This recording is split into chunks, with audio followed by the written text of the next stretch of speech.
We're all pretty much familiar with the 3.5 EcoBoost Cold Start Rattle, and if you're not familiar, you probably need to go down below and follow this channel. Today I'm not talking about the cam phasers as much as I'm talking about the repair process of doing the cam phasers. So my question is should you be replacing the timing chains, the timing chain guides, the timing chain tensioners, and VCT solenoids, all those components that aren't the actual problem of your cold start rattle? Should you be replacing those when you're having your cam phasers replaced? So if you want the honest answer, no, you do not have to replace your timing chains, your timing chain tensioners, or your timing chain guides. On the Gen 2 EcoBoost, they honestly don't really wear out. The Gen 2, which is 2017 to 2020, the Gen 2s have 2 timing chains as opposed to where the Gen 1 had 1 ginormous timing chain with an idler gear in the center. The 1 timing chain, they were really notorious for wearing out. They would stretch, the guides would wear. The Gen 2s really don't have those problems. I've almost never seen a worn timing chain or a worn timing chain guide or tensioner on a Gen 2 or up 3.5 EcoBoost. So the short answer is no, you do not have to replace them.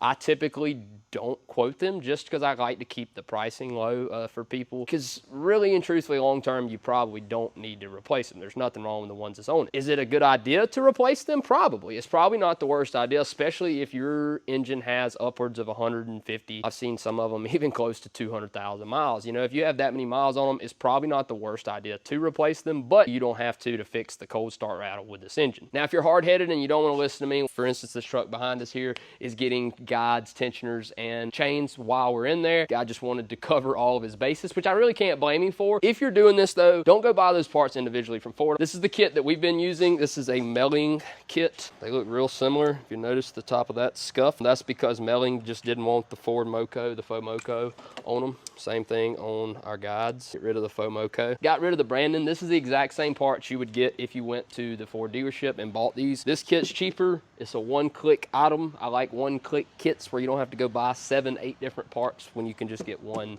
kit, especially when it saves you money. So if you're stubborn, you're hard-headed, and you want to replace your guides, tensioners, check out this kit from Melling. I promise you, it won't let you down. No stickers. Yeah, overall, that is a huge thing. If you've ever seen the Ford ones, I've made some videos on this in the past about how the stickers, they put stickers right over the face of where the chain rides. It drives me nuts because you have to sit here with a razor blade and scrape it off. If you're getting into cam phaser problems, Gen 2 EcoBoost, you do not have to replace guides, chains, or the tensioners, but if you want to, there's a Melling kit.